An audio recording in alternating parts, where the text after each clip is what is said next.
Assalamualaikum warahmatullahi wabarakatuh.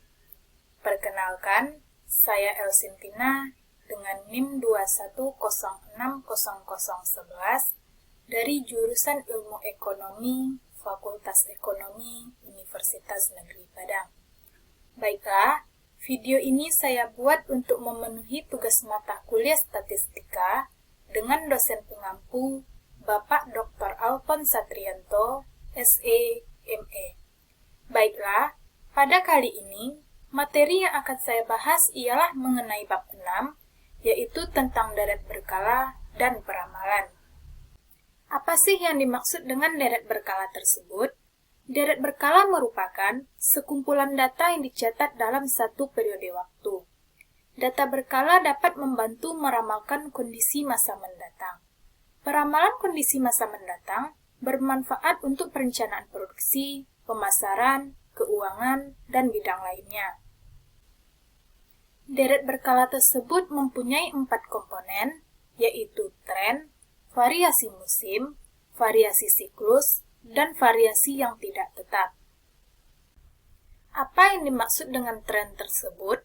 Tren merupakan suatu gerakan kecenderungan naik atau turun dalam jangka panjang yang diperoleh dari rata-rata perubahan dari waktu ke waktu dan nilainya cukup rata atau mulus. Tren data berkala bisa berbentuk tren yang meningkat dan menurun secara mulus. Tren yang meningkat disebut dengan tren positif dan tren menurun disebut dengan tren negatif. Kekuatan yang dapat mempengaruhi tren adalah perubahan populasi, harga, teknologi, dan produktivitas. Ini merupakan tren positif, di mana tren positif ini mempunyai kecenderungan nilai ramalan meningkat dengan meningkatnya waktu. Untuk persamaan tren positif adalah seperti ini, di mana A ini merupakan konstanta dan B ini merupakan tingkat kecenderungan. Apabila X naik satu satuan, maka nilai ramalannya naik sebesar B satuan. Ini merupakan tren positif, yaitu jumlah pelanggan Telkom yang terus meningkat dari tahun 2001 sampai dengan tahun 2012.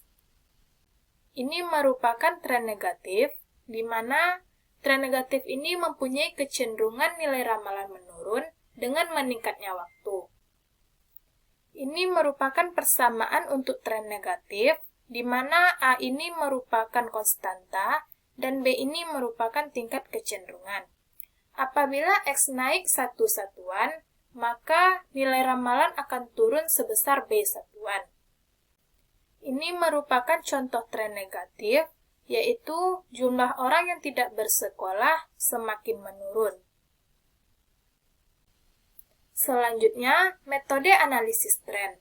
Untuk melakukan peramalan dengan analisis tren, terdapat beberapa cara, yaitu pertama, metode semi rata-rata. Yang kedua, metode kuadrat terkecil. Yang ketiga, metode tren kuadratis. Dan yang keempat, metode tren eksponensial.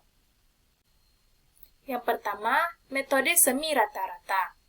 Langkah-langkah untuk memperoleh garis tren dengan metode ini adalah, yang pertama, kita harus mengelompokkan data menjadi 2 bagian. Dan yang kedua, menghitung rata-rata kelompok pertama dan kelompok kedua. Apabila selisih pengurangan antara K2 dengan K1 lebih besar dari 0, maka trennya adalah tren positif. Tetapi, apabila selisih pengurangan antara K2 dengan K1 lebih kecil dari 0, maka trennya adalah tren negatif. Yang ketiga, menghitung perubahan tren dengan rumus, yaitu selisih pengurangan antara K2 dengan K1 dibagi dengan selisih pengurangan antara tahun dasar 2 dengan tahun dasar 1. Dan yang keempat, merumuskan persamaan tren.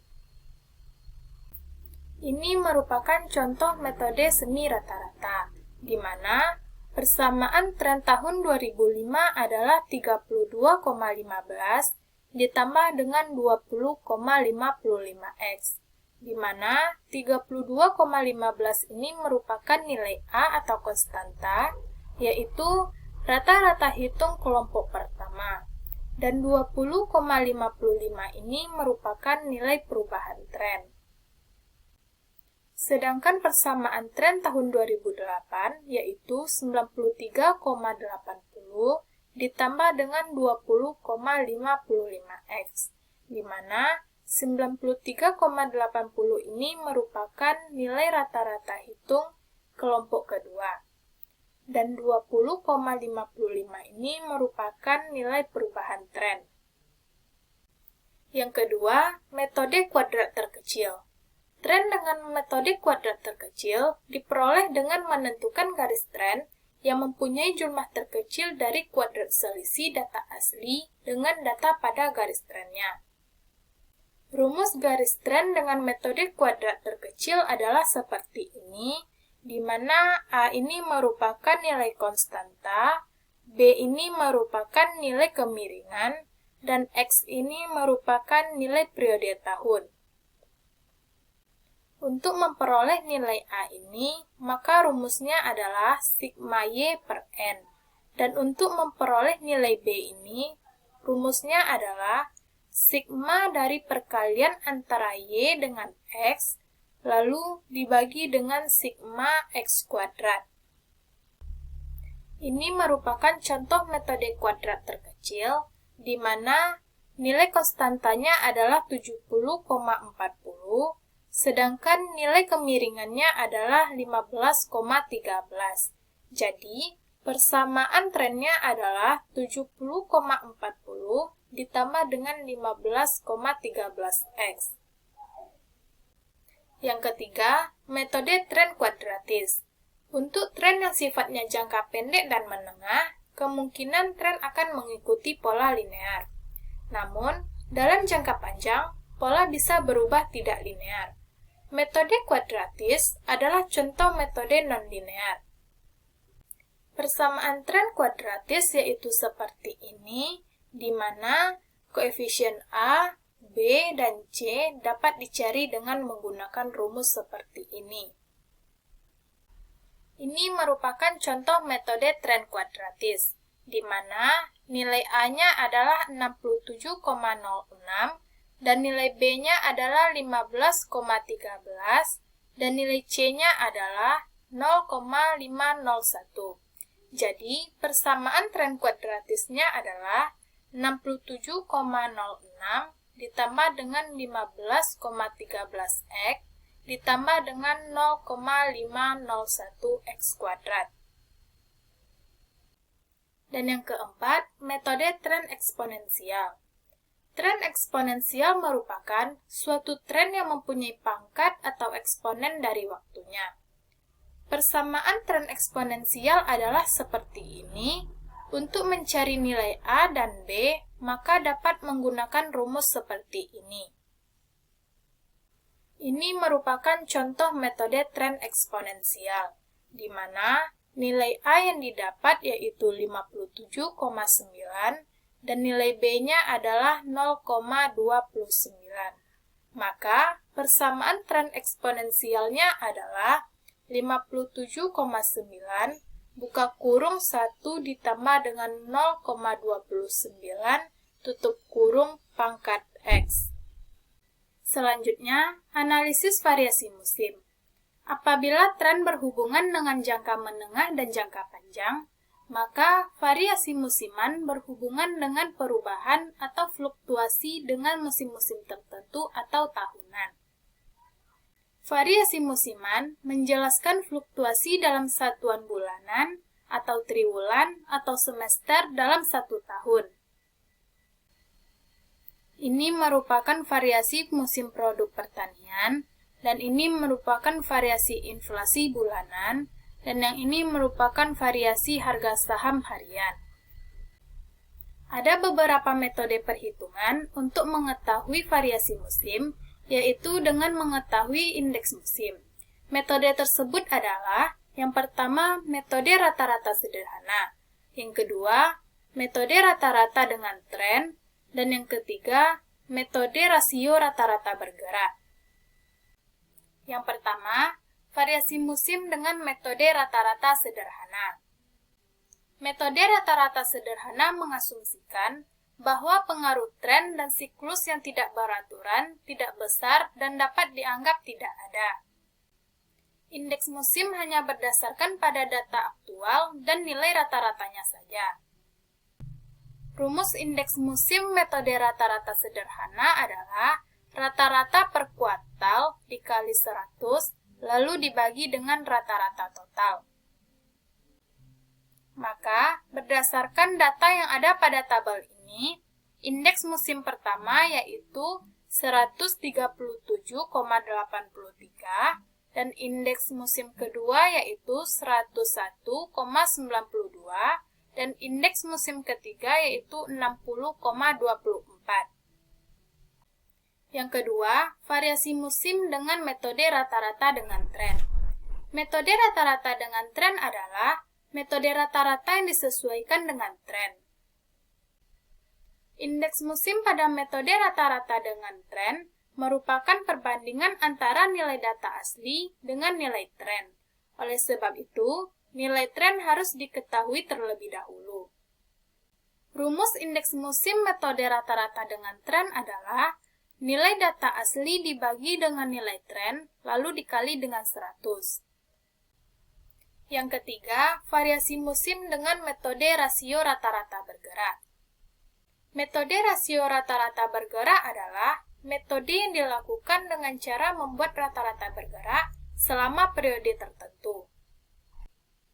Untuk membuat rata-rata, tidak ada ketentuan berapa periode.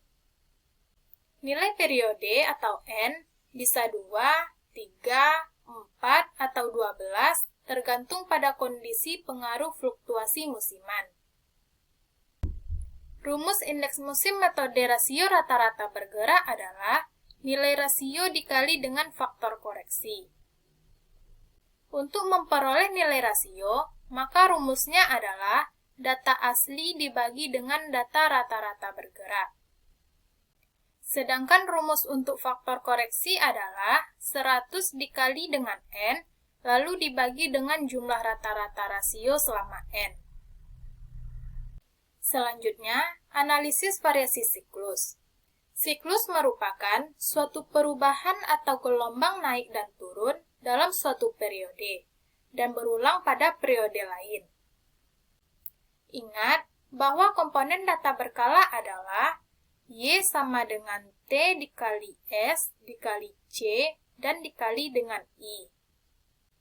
Apabila Y, T, dan S diketahui, maka CI dapat diperoleh dengan cara, yaitu TCI sama dengan Y per S, di mana TCI ini menunjukkan data normal.